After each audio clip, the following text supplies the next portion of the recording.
Hello, my name is Dexter Parker and I am a student at Ravensbourne University. It is important to me to raise awareness on Rare Disease Day 2022, and I am grateful to the Genetic Alliance and Nerve Tumours UK for inviting me on this platform to share my story and my day-to-day life with neurofibromatosis type 1. The symptoms I have with NF is a plexiform neurofibroma on my underarm, and I have neurofibromas tumors all across my body except for my face. Another way NF affects me is through my learning difficulty. I also have a sensory neuron hearing loss in my right ear. My family life is great. I live with my mum and my younger siblings, and I'm not treated any differently due to my NF. Not just that. My mom has always been there to support me throughout. My mom fought to ensure I got all my educational needs met in mainstream school, which is something I am really, really grateful for, as I got a lot of support which followed me which has followed me now to university, where I'm able to seek help when I need it. My care and treatment towards my condition has also been very great.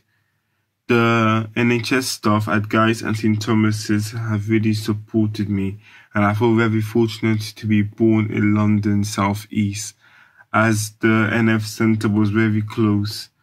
My time at Evelina's Hospital was also very, very great, and I have fond memories of always being on the bed and having my own TV screen before my MRI scans. It was always a great experience. Even now when I get my MRI scans, which they don't take long, they don't take very long, because I'm not under any anesthesia, and I do like how quick it is.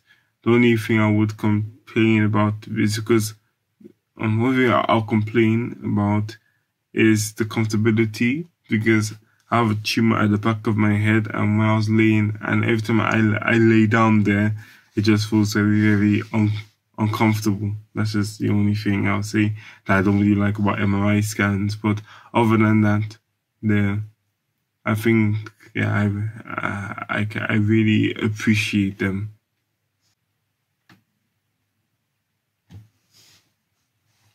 My feelings towards NF depends on the day.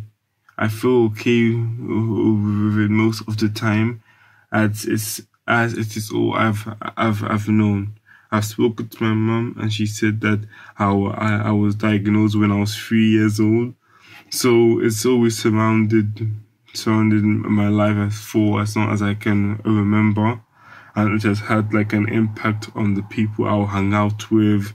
Like, all my friends or people who I will say were a bit similar to me, they may not have had neurofibromatosis, but the other things that NF causes for me, maybe my learning difficulty or my speaking language type things, it will bring me closer with people who had similar things like me.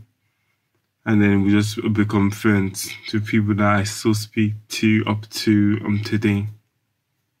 My attitude towards NF now is to try not to limit myself, but to find the balance that I am not overdoing things that will cause pain, that will cause me pain in the long run. For example, I am at university now studying digital film production, and there are many things I am currently finding slightly difficult due to my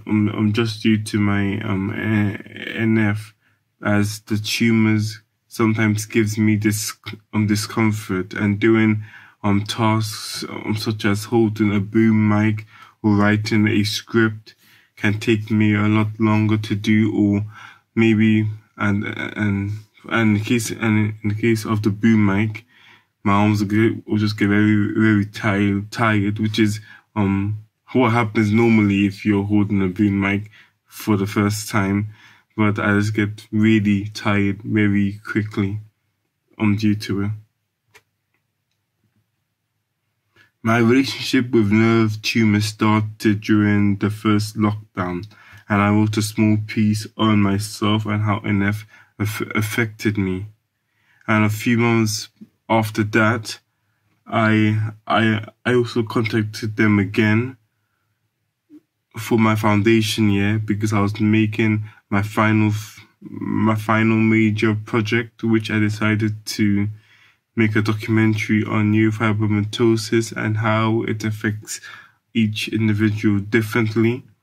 And they really aided me in getting my interview, in getting a interviewee who was interested in the project, and I do look forward to working with nerve tumours again in the foreseeable future, and to continue our common goal to raise awareness of those affected by neurofibromatosis and make their everyday better. Thank you.